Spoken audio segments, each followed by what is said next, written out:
วันนี้พวกเราได้มีความพร้อมเพรียงทางจิตมีกุศลฉันทะสมาธิน้อมนำเอามาซึ่งกายและจิตมาปฏิบัติบูชาในโอกาสที่เราได้มาปฏิบัติในช่วง7 วันก่อนจะถึงวันวิสาขบูชาถือว่าเป็นสัปดาห์ส่งเสริมพระพุทธศาสนาวันวิสาขบูชา1 ปีมีหนนะ1 ปีมีหนเดียววันวิสาขมันมีวันเดียววันเพ็ญวิสาขก็มีวันเดียวแต่วันเพ็ญเดือนเพ็ญมันก็มี12 ครั้ง12 วันเพ็ญแต่วันเพ็ญที่เราเรียกวิสาขะมันมีแค่1 วันเพ็ญเพราะเป็นวันเพ็ญที่เราได้น้อมนึกถึง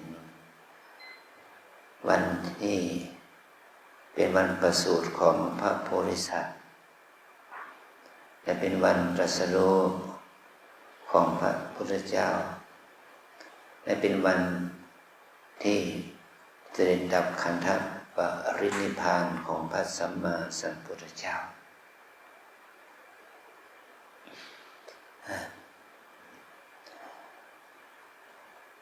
นี่เราได้รู้ตำนานประวัติของพระโพธิสัตว์มหาบุรุษที่มีความคิดที่เป็นไปเพื่อความสุขแก่มวลมหาชนหมู่มากไม่ใช่เอาความสุขเอาความหลุดพ้นจากทุกข์แก่ตนเองอย่างเดียวแต่ท่านได้แสดงถึงความเป็นผู้มีจิตใจกว้างขวาง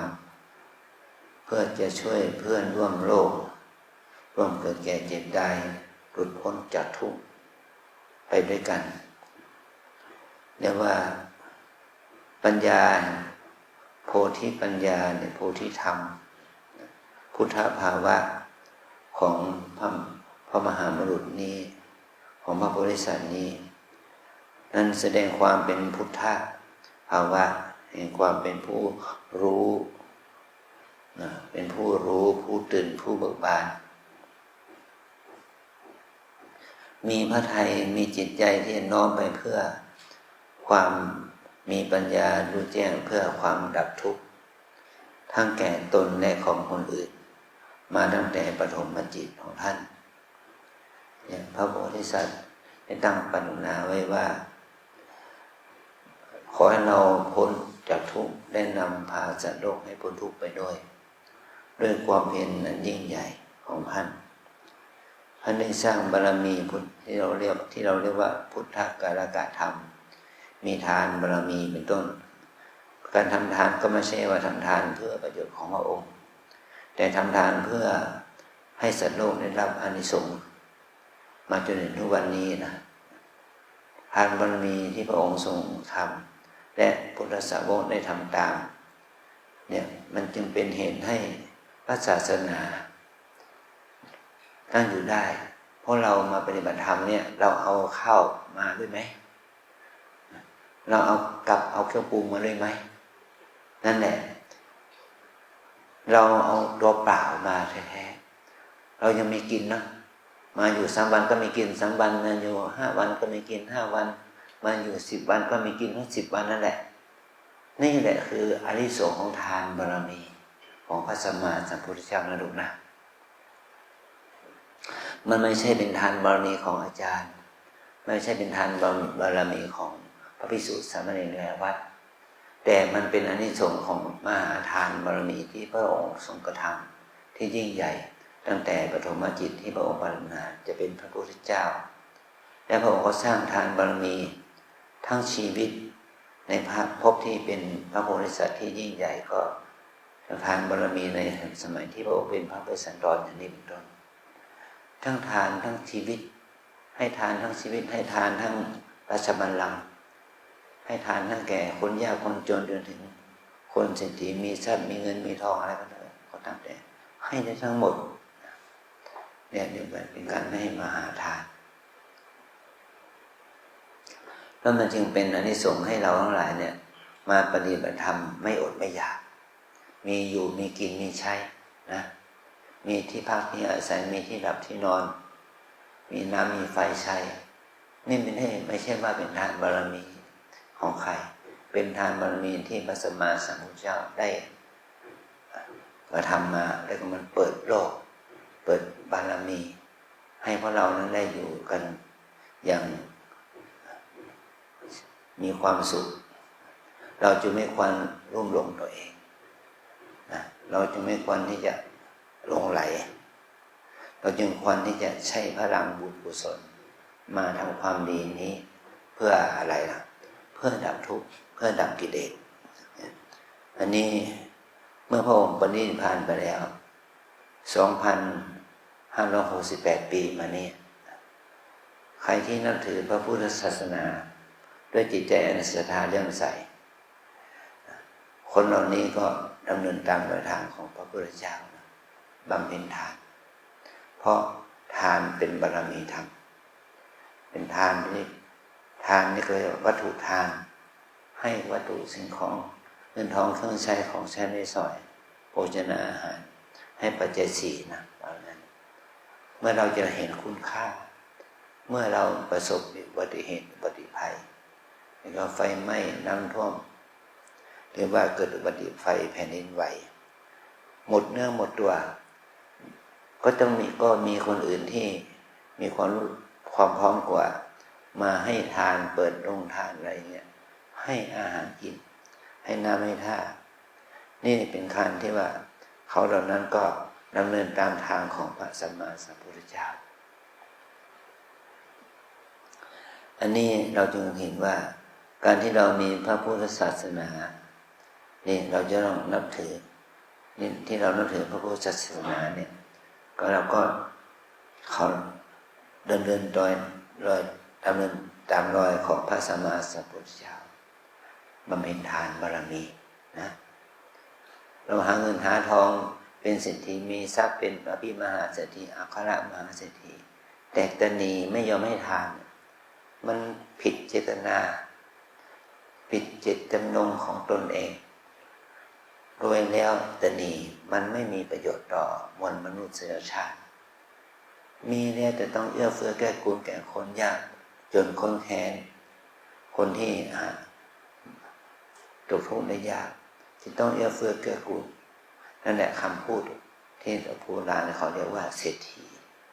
เศรษฐีแปลว่าผู้ให้ก็เศรษฐาว่าผู้ให้เรียกว่าเศรษฐีเขาวัดกันที่เป็นผู้ให้มีมากก็ต้องให้มากให้แก่คนยากคนจนคนแค้นให้แก่คนที่อยากได้เห็นใจเนี่ยเรียกว่าเขาเรียกว่าเป็นเศรษฐี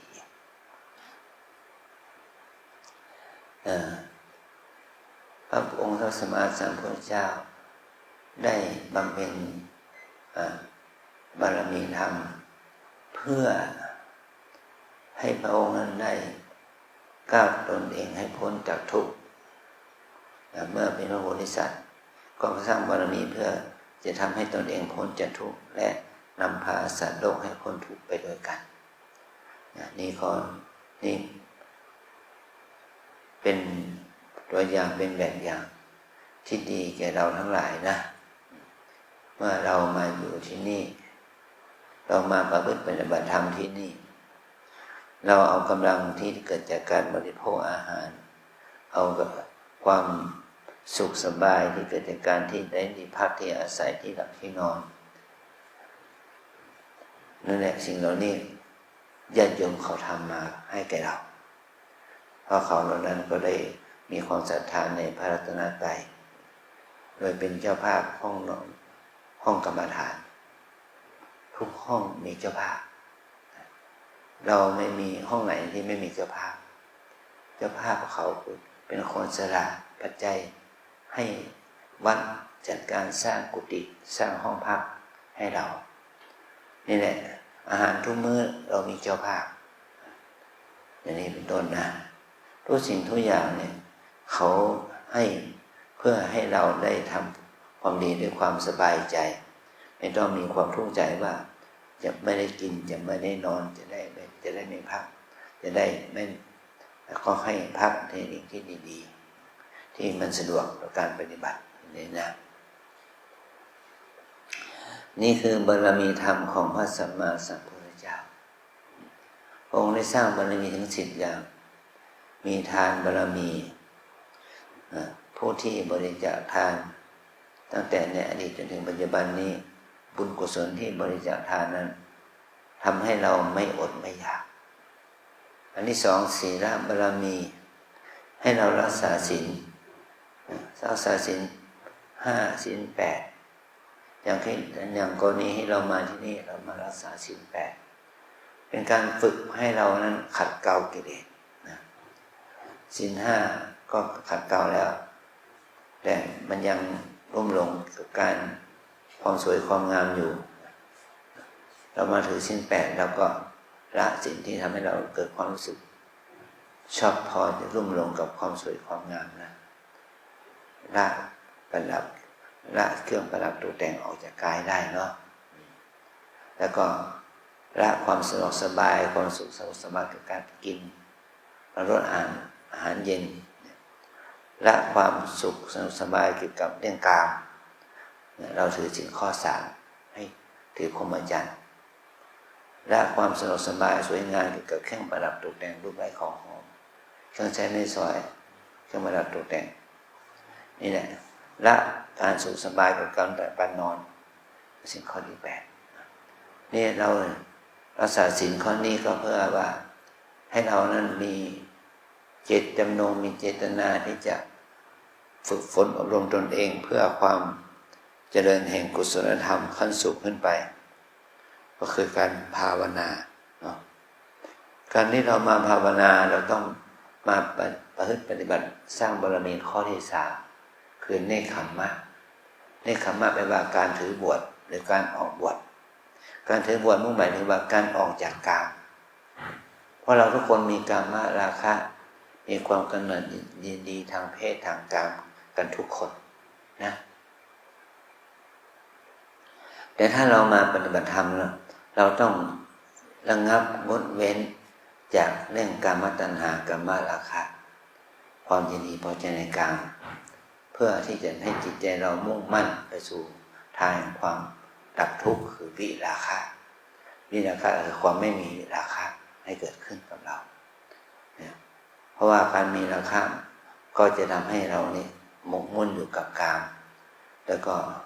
มันเป็นทางแห่งความเสื่อมจากกุศลธรรมนะ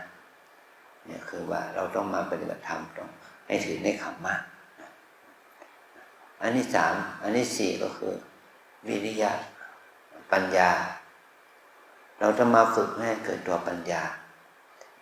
บารมีปัญญามันเกิดขึ้นมาก็จะทำให้เราเนี่ยรู้แจ้งตามความเป็นจริงในสิ่งที่มีอยู่จริงรู้แจ้งตามความจริงของธาตุขันธ์กายใจเรานี้ว่าเป็นของไม่เที่ยงเป็นทุกข์เป็นอนัตตาไม่ใช่ตัวตนนะให้เรารู้ก็จะทำให้เราละกิเลสละอุปาทานอย่าละความยึดติดยึดมั่นมันก็เหมือนกับว่าเราฝนทั่งให้เป็นเข็มนะแท่งเหล็กเอามาฝนมารับให้มันเล็กขนาดเป็นเข็มมันจะใช้เวลามากหรือน้อยล่ะเพราะต้องใช้เวลามากเนาะไม่กว่าฝน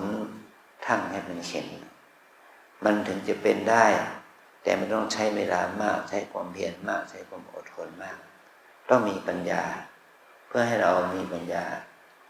ศึกษาธรรมะของพระพุทธเจ้าแทงทะลุกิเลสอกุศลทั้งหลายปัญญานี่จะแหลมคมได้ก็ต้องมีวิริยะมีความเพียรวิริยะบารมีนะเราต้องใช้ความเพียรของเราเนี่ยความเพียรนี่หมายถึงว่าเพียรละชั่วที่เคยทำมาแล้วเพียรทำความดีที่ยังไม่เคยทำนะ ความเพียรสร้างความดีที่ท่านทำมาแล้วให้มันเจริญยิ่งขึ้นมันมีความเพียรก็ต้องเพิ่มความเพียรให้ความดีมันเจริญยิ่งขึ้นวิริยะบารมี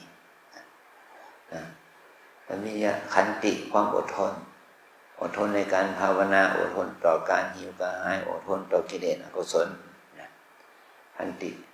สัจจะบารมีเมื่อรับปากรับคำจากพ่อแม่พี่น้องหมู่ป้าน้าอาครูบาอาจารย์ว่าเราจะมาปฏิบัติธรรมเราต้องรักษาสัจจะเราได้เอ่ยปากว่าเราจะมาปฏิบัติธรรมเราจะต้องมาปฏิบัติจริงๆจังๆไม่ใช่ปฏิบัติเอาเล็กๆน้อยๆให้เราปฏิบัติเอาชีวิตเป็นเดิมพันอย่างนี้นะอธิษฐานบารมีคือว่าเมื่อเราตั้งใจไว้แล้วว่าเราจะมาทำความดีบางคนก็ตั้งใจไม่เป็นเมื่อปีที่แล้ว10 ปีที่แล้ว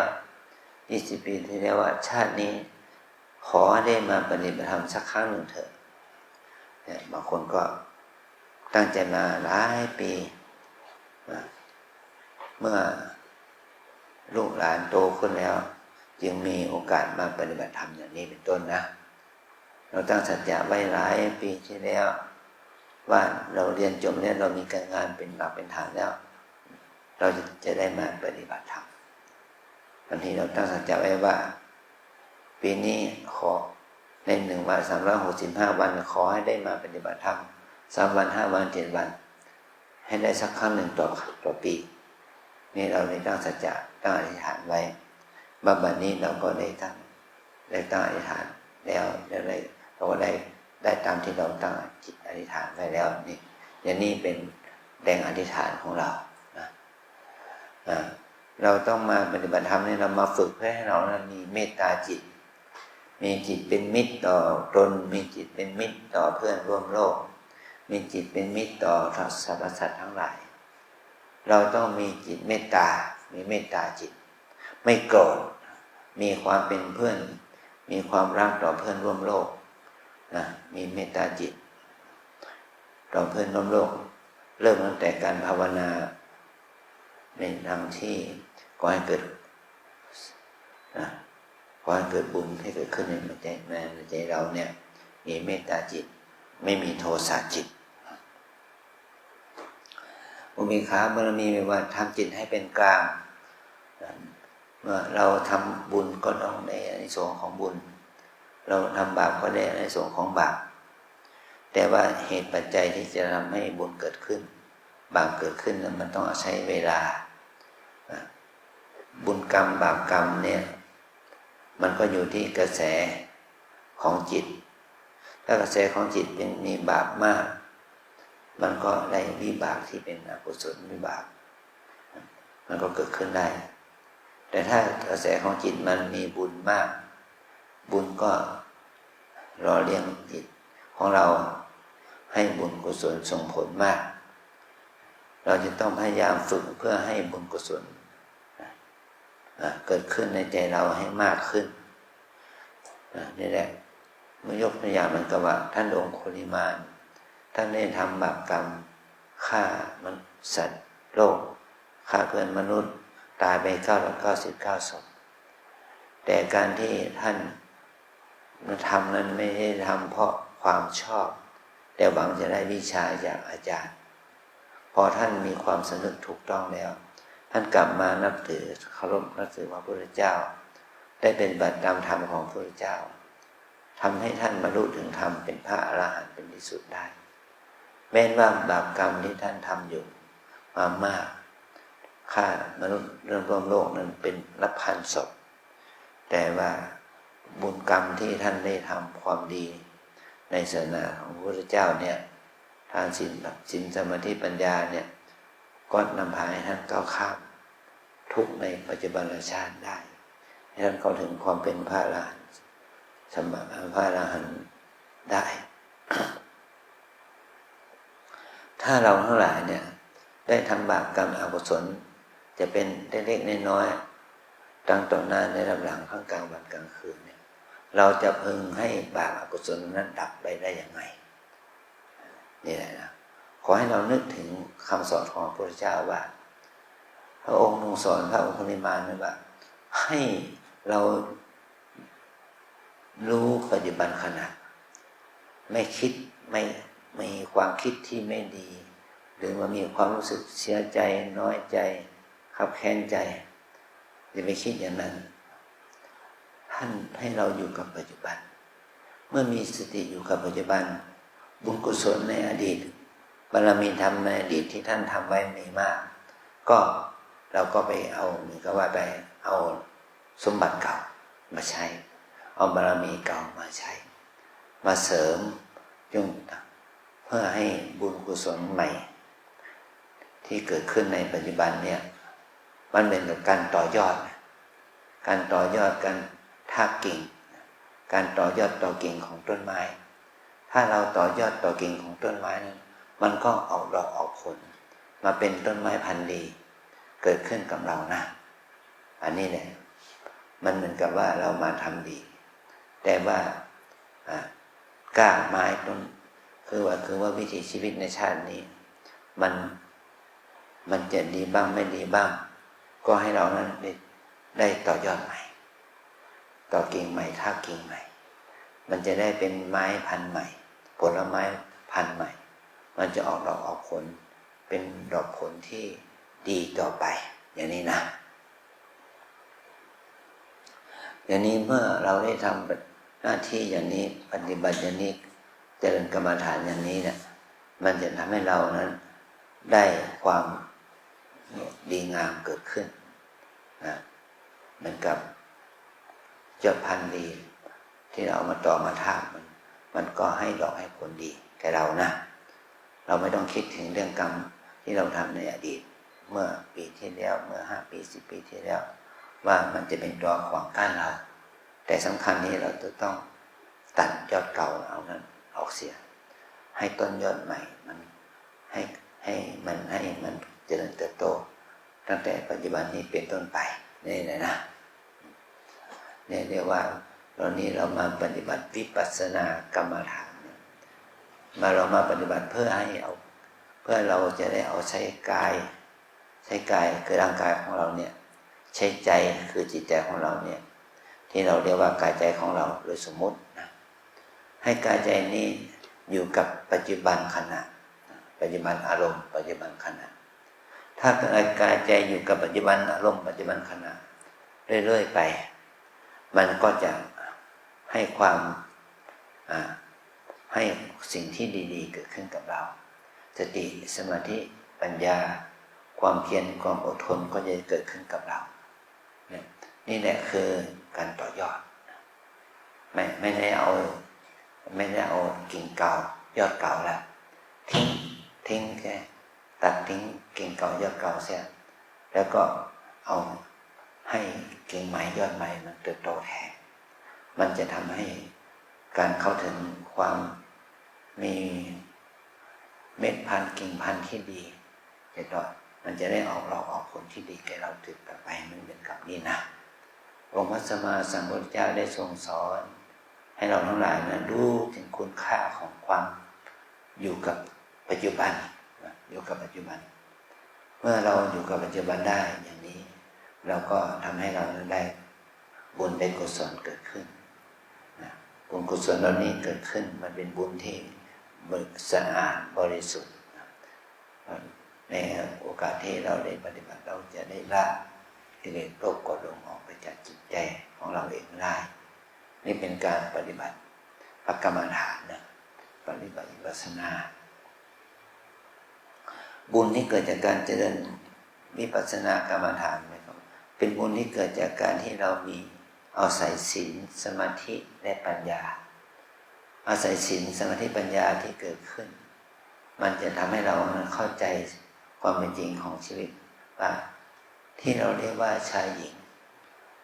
ที่แท้จริงคือธรรมะที่เราเรียกว่าชายหญิงที่แท้จริงคือธรรมะกายชายหญิงนี่คืออะไรก็คือธรรมะธรรมะนั้นมี2 อย่างคือรูปธรรมคือร่างกายและนามธรรมคือจิตใจเรามีร่างกายและจิตใจเป็นของธรรมะธรรมะนี่มีลักษณะอย่างไรมี3 อย่าง มีความเป็นอนิจจังเป็นของไม่เที่ยงแปรปรวนผันแปรนะมีความเป็นทุกข์ทนอยู่ในสภาพเดิมไม่ได้มีความเป็นอนัตตาไม่อยู่ในอำนาจบังคับบัญชาไม่ได้ไม่ใช่อัตตาตัวตนที่แท้จริงเราเรียกสัจธรรมในพุทธในพระพุทธศาสนามีสองอย่างคือสมมุติสัจจะก็คือว่าที่เราเรียกโดยบัญญัติสมมุติว่าเป็นพระเป็นโยมเป็นพ่อเป็นแม่เป็นครูบาอาจารย์เป็นลูกเป็นหลานเป็นคนเป็นสัตว์นี่เราเรียกว่าสมมุติสัจจะ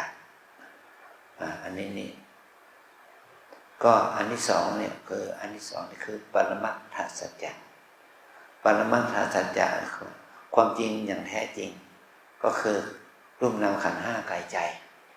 รูปนามขันธ์ห้ากายใจมีลักษณะเป็นปรมัตถสัจจะปรมัตถสัจจะนี่มีสองอย่างคือสภาวะสัจจะสภาวะสัจจะคือว่าความเป็นกุศลอกุศลความเป็นบุญเป็นบาปอย่างนี้แหละนะ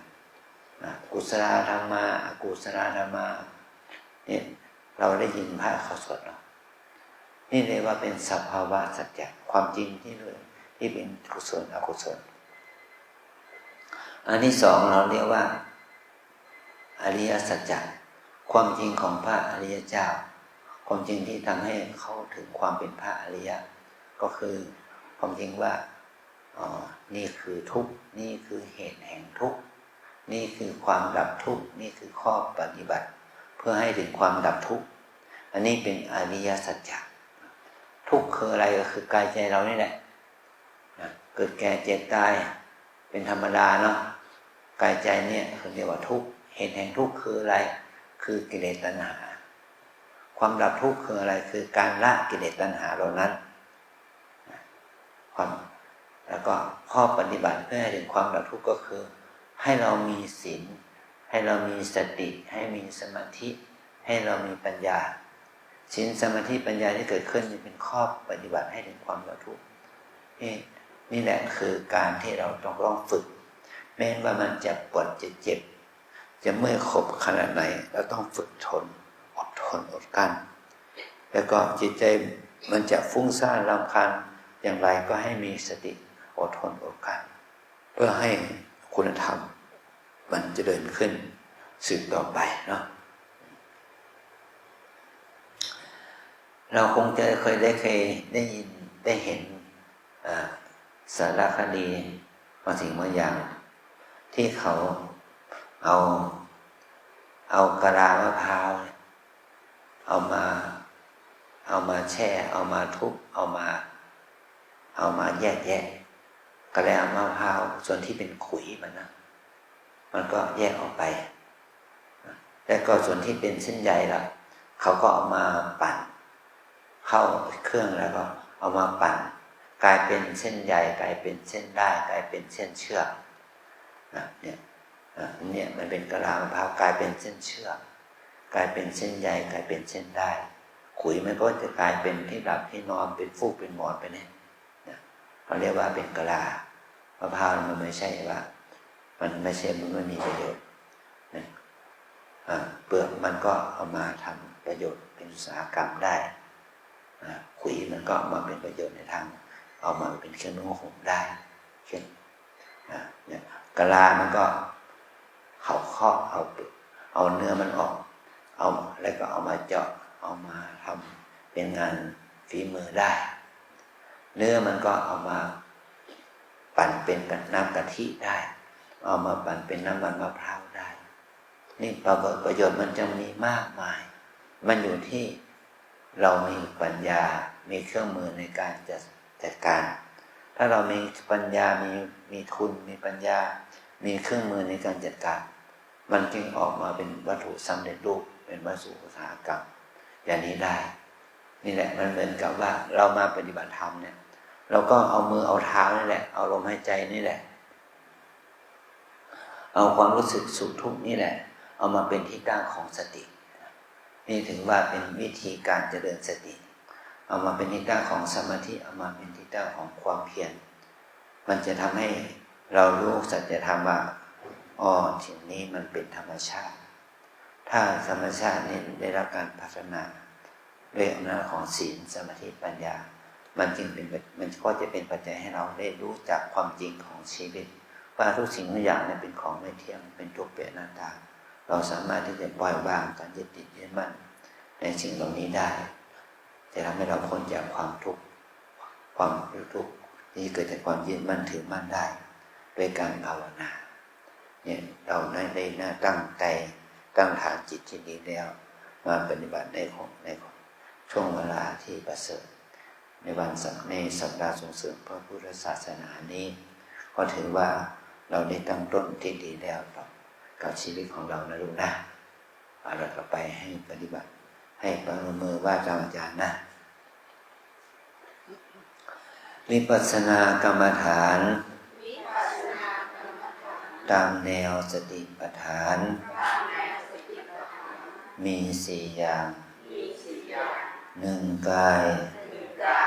สองเวทนาสามจิตสี่ธรรมวิปัสสนากรรมฐานตามแนวสติปัฏฐานมีสี่อย่างหนึ่งกายสองเวทนาสามจิตสี่ธรรมหนึ่งกายสองเวทนาสามจิตสี่ธรรมหนึ่งกายสองเวทนาสามจิตสี่ธรรมกายเวทนาจิตธรรมบัดอีกทีสิอันนี้เขาเรียกว่าสิ่งนี้เป็นที่ตั้งของการฝึกสตินะฝึกสติแม้ว่าท่านจะกล่าวถึงเรื่องสติตัวเดียวแต่มันไม่ได้มีตัวเดียวนะมีสมาธิด้วยมีความเพียรด้วยแล้วเราจะมาฝึกด้วยความศรัทธาด้วยนะศรัทธาต่อตัวเองด้วยศรัทธาต่อพระรัตนตรัยด้วยศรัทธาต่อคำสั่งสอนของครูบาอาจารย์ด้วยศรัทธาต่อความดีงามต่างๆที่เราจะได้เห็นได้ยินจากสิ่งรอบข้างเราด้วยนะสำคัญที่สุดนะให้เราศรัทธาต่อตัวเองว่าที่เรามาปฏิบัติที่นี่เรามาปฏิบัติเพื่อให้กายใจของเรามีสติสมาธิปัญญาจะทำให้เราได้ตั้งใจท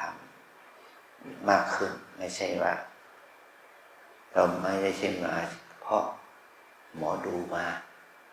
ไม่ใช่มาเพราะว่าเจ้าเขาทรงมาบอกให้มาปฏิบัติไม่ใช่มาเพราะว่าเราไปอธิษฐานจิตไปสาบานตัวเองว่าจะมาปฏิบัติธรรมนะ